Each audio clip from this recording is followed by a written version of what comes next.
ভ্রমণ কিন্তু সবসময় পরিকল্পনা মতো নাও হতে পারে, মাঝে মাঝে আমাদের পড়তে হয় প্রতিকূল কিছু পরিস্থিতিতে।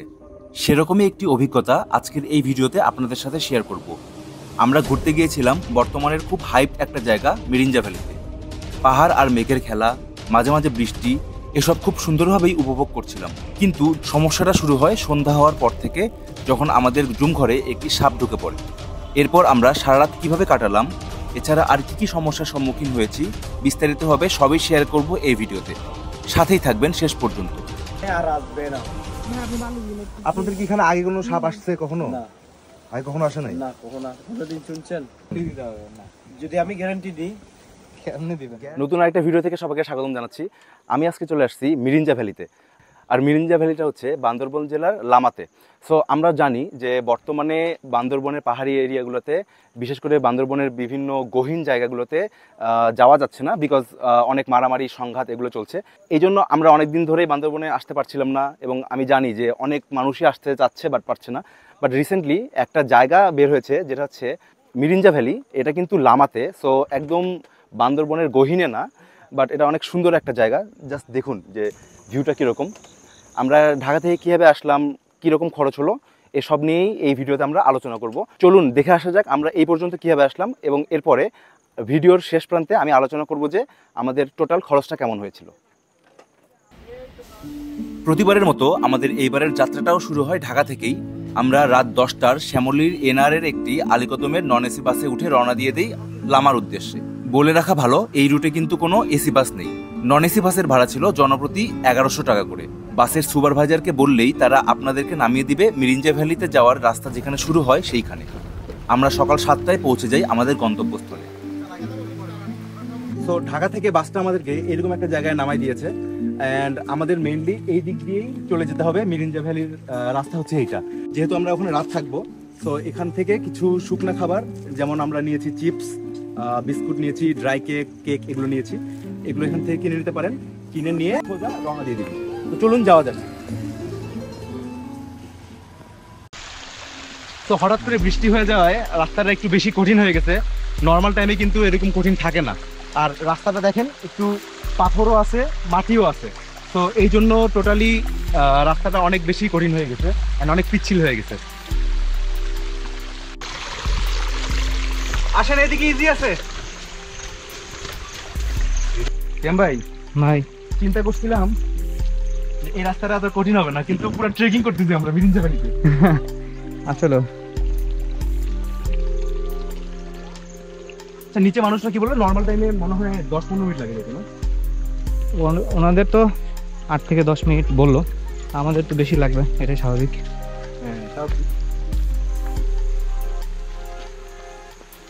এই জায়গাটার নাম মিরিঞ্জা। আর এখানে মিরিঞ্জা ভ্যালি ছাড়াও অনেকগুলো রিসোর্ট আছে। এই যে এটা একটা, যেমন মিরিঞ্জা সানসেট। তো এরকম সামনে আরো কি কি সব নাম আমার ঠিক মনে নাই, মারাইঞ্চা বা এরকম একটা মারাইঞ্চা হিল, এই টাইপের কিছু কিছু আছে। তো আপনারা যদি এখানে আসতে চান, আপনাদের কিন্তু অনেক আগে থেকে এটা বুক করতে হবে, বিশেষ করে যদি উইকেন্ডে আসতে চান, কারণ উইকেন্ডের বুকিংগুলো অনেক আগে থেকেই হয়ে যায়। তোমার ব্যাগে কি? এই হাত ব্যাগে কি? ও হাত ব্যাগে হচ্ছে আমরা একটা জায়গায় দাঁড়াইছিলাম, ওখান থেকে অনেকগুলো কাগজি লেবু, বাতাবি লেবু, পেয়ারা, এখানে লোকাল যে জিনিসগুলো আছে এগুলো পাইছি, একদম ফ্রেশ। আসেন আসেন আসেন। এই রাস্তাটা দিয়ে আমরা হেঁটে যাচ্ছি, অ্যান্ড হেঁটে যাওয়ার মাঝখানে দেখেন কত সুন্দর ভিউ, একদম পাহাড়ের মধ্যে মেঘ। আর আমরা অলমোস্ট চলে আসছি আমাদের যে রিসোর্ট, মিরিঞ্জা ভ্যালি রিসোর্ট, সেটাতে এই সামনে গেলেই আমরা পেয়ে যাব। 20-25 মিনিট হাঁটার পরে আমরা পৌঁছে যাই মিরিঞ্জা ভ্যালি রিসোর্টে। বৃষ্টি না হলে হয়তো সময়টা আর একটু কম লাগতো। এরপর আমরা ফ্রেশ হয়ে মিরিঞ্জা ভ্যালির রিসিপশনে বসে চেক ইন করে ফেলি, এবং তাদের খাবারের প্যাকেজ সম্পর্কে একটু আইডিয়া নিই। তাদের খাবারের প্যাকেজে 3 বেলার খাবার দেয়, যার দাম জনপ্রতি 650 টাকা করে। এরপর আমরা আমাদের জুম ঘরের দিকে আগাতে থাকি। মিরিঞ্জা ভ্যালি রিসোর্টে মোট 5টি জুম ঘর রয়েছে। আমরা ছিলাম 5 নম্বর জুম ঘরে। জুম ঘরগুলো একটু নিচে হওয়ায় এবং বৃষ্টিতে জায়গাটা পিচ্ছিল হয়ে যাওয়ায় একটু সাবধানতা অবলম্বন করে আমাদের জুম ঘরে পৌঁছাতে হয়েছিল।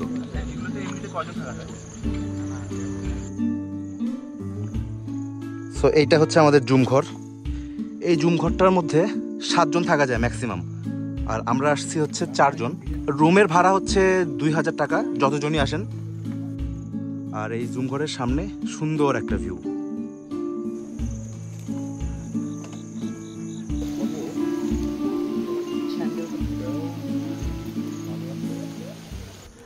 সো আমরা হচ্ছে লাঞ্চ করতেছি এখন। এখানকার ওয়েদার একদমই আনপ্রেডিক্টেবল। দেখেন পিছনে একদম অন্ধকার হয়ে গেছে, মেঘ দিয়ে ঢেকে গেছে। আচ্ছা, সো আমার অলমোস্ট খাওয়া দাওয়া শেষ। সো আমি দেখাইতে পারতেছি না কিছু। সিয়াম ভাই এখনও খাচ্ছে।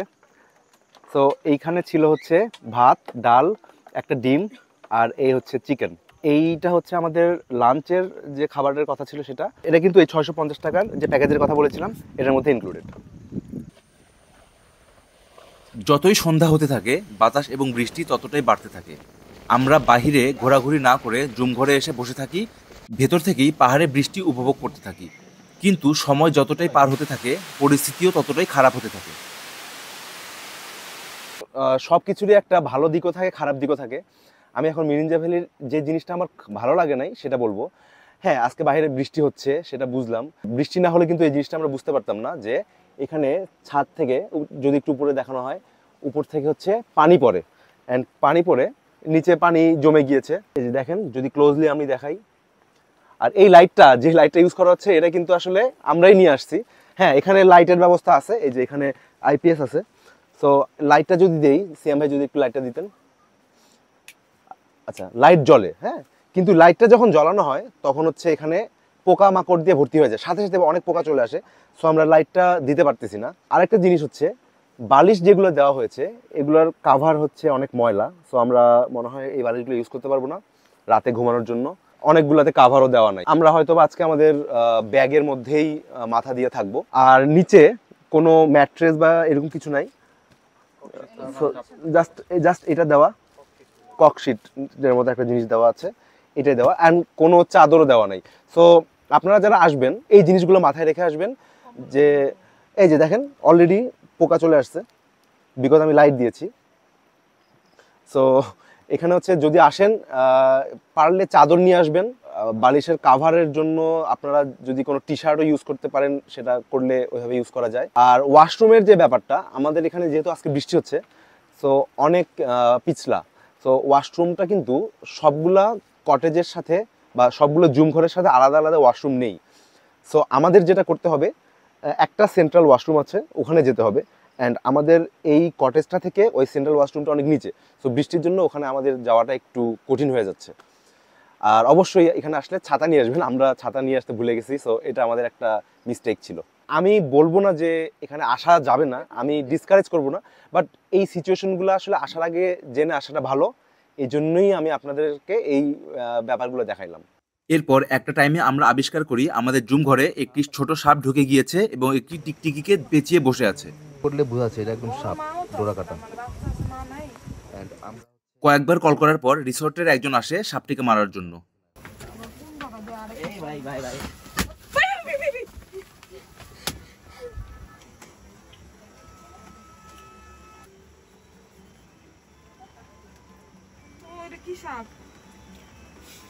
আর কয়টা আছে আল্লাহ জানে।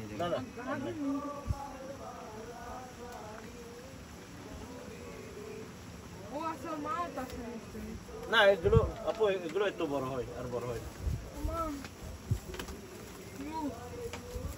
তো আসছে এখানে আর আসবে না। আপনাদের কি এখানে আগে কোনো সাপ আসছে কখনো? আগে কখনো আসে নাই? না, কখনো কোনোদিন শুনছেন? আর যদি আসে টাসে আমরা ফোন দিলে একটু তাড়াতাড়ি আসবে না। আচ্ছা ভাই, আমি বুঝছি আপনি। ঠিক আছে, থ্যাংক ইউ ভাইয়া। দেখেন আমরা সবাই এখন চারদিক হয়ে বসে আছি, সাপ পাহারা দিচ্ছি, যদি কোনো সাপ আসে যেন আমরা দেখতে পারি। কি একটা ফানি অবস্থা। এবং ওরা আবার গ্যারান্টি দিচ্ছে আমাদের যে আর সাপ আসবে না। হ্যাঁ, ভুলে চলে আসছিল হয়তো, ওদের কথা শুনে নাই, ভুলে চলে আসছিল। আচ্ছা, এই টাইপের জায়গাগুলোতে সাপ টাপ থাকেই, বান্দরবনের সাপ টাপ থাকে, ওটা কোনো সমস্যা না। কিন্তু সমস্যা হচ্ছে যে ওদের সিকিউরিটিটা নিয়ে আমি যদি বলি, ওনাদের এই কটেজগুলোতে এই যে বিভিন্ন জায়গায় গ্যাপ। সো এই গ্যাপগুলো যদি ওনারা ঠিক মতো ফিল আপ না করতে পারে, এই যে এইখানে আবার বিশাল বড় গ্যাপ, এইগুলো যদি ফিল আপ না করতে পারে তাহলে কিন্তু এই টাইপের সাপ বিচ্ছু এগুলো আসবেই। সো বান্দরবনে তো অনেক রিসোর্ট আছে, সবগুলোতে কিন্তু এরকম সাপ টাপ আসে না। সো আমার মনে হয় ওনাদের একটু এইদিকে খেয়াল দেওয়া উচিত। তো যাই হোক, আমরা এখন ওয়েট করতেছি, ওনারা কি আমাদেরকে খাবার দিয়ে যাবে। সো ওরা আমাদেরকে বারবিকিউ দিয়ে গেল, প্রতিজনের 3টা করে রুটি না, এগুলো আসলে পরোটা আর বারবিকিউ, চিকেন বারবিকিউ। বাকি রাতটুকু একটি কুপি জ্বালিয়ে বসে থাকি এবং একটু পর পর রুমের প্রতিটি কর্নারে লাইট মেরে মেরে আমরা চেক করতে থাকি যে কোনো সাপ বা অন্য কোনো পোকামাকড় আসলো কিনা। এভাবেই একটি নির্ঘুম রাত কাটিয়ে দিই আমরা। তো ওরা আমাদেরকে ব্রেকফাস্ট দিয়ে গেল, এইটা হচ্ছে ব্রেকফাস্ট। এখানে আছে খিচুড়ি আর একটা ডিম। আচ্ছা, সো ভিতরে একটা ছোট চিকেনও আছে, এই যে সিয়াম ভাই খাচ্ছে, সিয়াম ভাই বললো স্যুপ দিবেন না আমাদের, সাপের স্যুপ। সকালে খাওয়া দাওয়া করলাম, করে এখন হচ্ছে আমরা চলে যাব। তো যাওয়ার আগে আমি আপনাদেরকে জানাই যে এখানকার আসলে সার্বিক পরিস্থিতিটা কি। তো দেখতেই পাচ্ছেন অনেক বৃষ্টি হচ্ছে, এই বৃষ্টির মধ্যে দিয়ে আমাদের যাইতে হবে। সো আমরা যেহেতু সব জায়গায় যাই, ভ্লগ বানাই, আমরা সব ভালো দিকগুলোও তুলে ধরি, অনেক খারাপ দিক থাকে সেগুলো আসলে তুলে ধরা দরকার। তাহলে আপনারা যখন আসবেন আপনারা বুঝতে পারবেন যে আসলে আপনারা কোথায় যাচ্ছেন বা যাওয়াটা উচিত হবে কিনা। আচ্ছা, সো প্রথম কথা যেটা, সেটা হচ্ছে এখানকার ওয়াশরুমের ব্যাপারটা। প্রতিটা জুম ঘরের সাথে কিন্তু আপনারা ওয়াশরুম পাবেন না। ওয়াশরুমটা হচ্ছে ওই পাশে, নিচে ডান পাশে, যদি একটু দেখানো হয়। সো এই ওয়াশরুমটা ইউজ করাটা একটু টাফ যদি বৃষ্টি হয় তাহলে, কারণ রাতের বেলা কিন্তু আজকে আমরা যখন ছিলাম অনেক বৃষ্টি হয়েছিল। সো আমরা অনেক কষ্ট করে হলেও ওয়াশরুমটা ইউজ করি নাই। এই যে ওয়াশরুমে যাওয়ার রাস্তা হচ্ছে এই দিক দিয়ে যেতে হয়, এই দিক দিয়ে প্রথমে উপরে উঠতে হয়, তারপরে আস্তে আস্তে নিচে নামতে হয়। সো এটা একটা সমস্যা। এটা আসলে আপনারা তো আসার আগেই জানেন যে ওয়াশরুমের ফ্যাসিলিটিস কী। সো আর আপনারা যারা পাহাড়ে আসেন ঘুরতে তারা তো জানেন যে এখানে একটু ওয়াশরুমের ইস্যুস থাকেই। সো জাস্ট এটা একটা ইনফরমেশন দিলাম, নাথিং এলস। এখন আমি আসি এখানকার যে পরিষ্কার পরিচ্ছন্নতা এই বিষয়টা নিয়ে।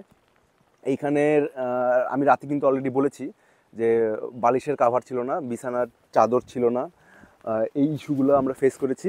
রাতে কিন্তু অনেক বৃষ্টি এবং ঝড় হয়েছে। সো এই ছনের যে ইয়েগুলো দেখছেন এগুলোর মধ্যে দিয়ে ভিতরে পানি ঢুকেছিল আমাদের। এই যদি দেখানো হয়, এই যে এই জায়গাগুলো দিয়ে পানি ঢুকে যায়। সো রাতে আমরা থাকতে একটু মাঝে মধ্যেই পানির জন্য আমাদের ঘুম ভেঙে গিয়েছে। আর এছাড়া আমরা ঠিকমতো ঘুমাইতেও পারি নাই, কারণ আপনারা দেখেছেন যে একটা সাপ চলে এসেছিলো আমাদের এখানে। আমরা যেহেতু একবার আসছে সাপ, সো আমরা একটু ভয় ছিলাম যে যদি আবার আসে। সো আমরা নির্ঘুম রাত কাটিয়েছি। আমি কাউকে ডিমোটিভেট করব না, আপনারা আসলে যেন ইনফরমেশনগুলো পেয়েই আসেন, এই জন্যই আমি আপনাদেরকে জানানোর জন্যই এই সব বলছি। কিন্তু আদার দ্যান দ্যাট ভিউগুলো কিন্তু অনেক সুন্দর, ভিউ নিয়ে কোনো কমপ্লেন নেই। ব্যবস্থাগুলো আরেকটু উন্নত মানের করা যেত তাহলে মনে হয় যারা আসে ঘুরতে তাদের জন্যও ভালো হইতো, আর সেফটির যে ইস্যুটা থাকে সেটা থাকতো না। সো যাই হোক, এখন আমি আসি আমাদের এখানে খরচ কীরকম হয়েছে। সো আমাদের এই পুরো জুম ঘরটা, এই জুম ঘরে ওনারা বলে যে 7 থেকে 8 জন থাকা যায়, বাট আমার মনে হয় না 7 থেকে 8 জন থাকা পসিবল। 5 জন হলে বেস্ট হয়, বা 5-6 জন। আমরা 4 জন ছিলাম, আমাদের খরচ পড়েছে হচ্ছে 2000 টাকা। সো যতজনই আসেন 2000 টাকাই খরচ। সো এইভাবে ডিভাইড করে নেবেন। সো সেই হিসেবে আমাদের খরচ হয়েছে 500 টাকা করে, যেহেতু 2000 টাকা 4 জন। এছাড়া আমরা ঢাকা থেকে আলীকদমের বাস নিয়ে সরাসরি চলে এসেছি। আলীকদমে যাওয়ার আগেই আপনারা বাসের সুপারভাইজারকে বললেই হবে যে মিরিঞ্জা ভ্যালিতে যাবেন, মিরিঞ্জা ভ্যালির সামনেই নামাই দিবে। বাসের ভাড়া পড়েছে 1100 টাকা। ফুডের ব্যাপারটায় আসি, এখানে হচ্ছে 650 টাকা করে প্রতিটা প্যাকেজ।